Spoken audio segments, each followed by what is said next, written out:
¿Se han topado alguna vez con un pendejo que para afirmar un punto de vista lo único que dice es si X persona lo dijo es porque es cierto? Pues déjenme decirles que si la respuesta es sí, se han topado con un pendejo que ha cometido una falacia de apelación a la autoridad. La falacia de apelación a la autoridad es, evidentemente, defender un punto de vista no con argumentos, sino basándose en la reputación de alguien que ha investigado en el tema. Entonces, en vez de probar lo que quiero con argumentos, con datos, con cifras o incluso con citas textuales, simplemente digo, como esto lo dijo X filósofo, X científico, X experto, es verdad. Entonces, por ejemplo, si yo digo, esto es cierto porque lo dijo Albert Einstein, pero no profundizo en lo que dijo Albert Einstein, sino que me confío en que como es Albert Einstein, es cierto, estoy cometiendo una falacia de apelación a la autoridad.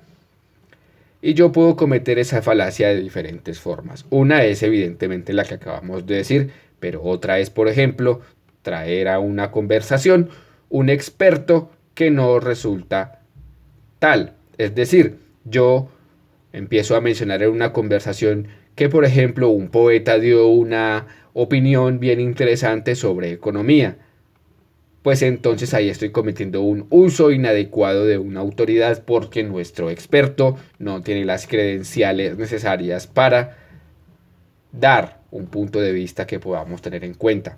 O cuando yo, a pesar de que estoy usando el nombre de alguien importante, como por ejemplo Stephen Hawking, por decir algo, termino poniendo en palabras de Stephen Hawking algo que tal vez él no dijo. Así, entonces estoy cometiendo un uso inadecuado de la autoridad, porque o estoy recurriendo a un experto que no tiene cabida en el campo que estamos tratando, o el experto al que estoy trayendo a la conversación tal vez nunca dijo las cosas que yo estoy poniendo en su boca. Un ejemplo bien interesante de esto es esa gente que publica frases que supuestamente dijo Albert Einstein. Pero cuando uno está cometiendo una falacia de apelación a la autoridad y cuando no. Les voy a dar un ejemplo de una ocasión en la que usted no está cometiendo una falacia de apelación a la autoridad. Resulta que yo tenía una amiga hace como 6 años que me comentó que estaba conversando con un tipo bien fastidioso y rompehuevos sobre un tema que ya se me olvidó pues porque fue hace como 6 años.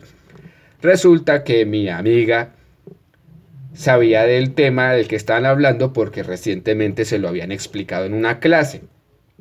Y el tipo rompehuevos con el que ella estaba hablando se equivocó en algo de lo que estaban discutiendo. Y resulta que mi amiga le dijo, no, pero esto no es así, porque según lo que me explicó un profesor en una clase, y entonces él la interrumpió y le dijo, falacia de apelación a la autoridad. No, así no se detecta la falacia de apelación a la autoridad. ¿Por qué en este caso mi amiga no estaba cometiendo una falacia de apelación a la autoridad?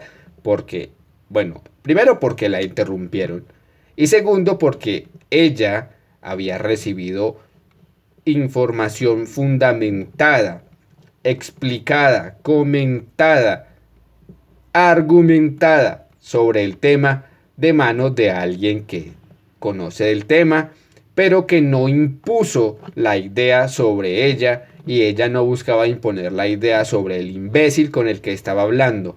Ella iba a fundamentar toda su explicación basada en conocimiento adquirido de modo legítimo.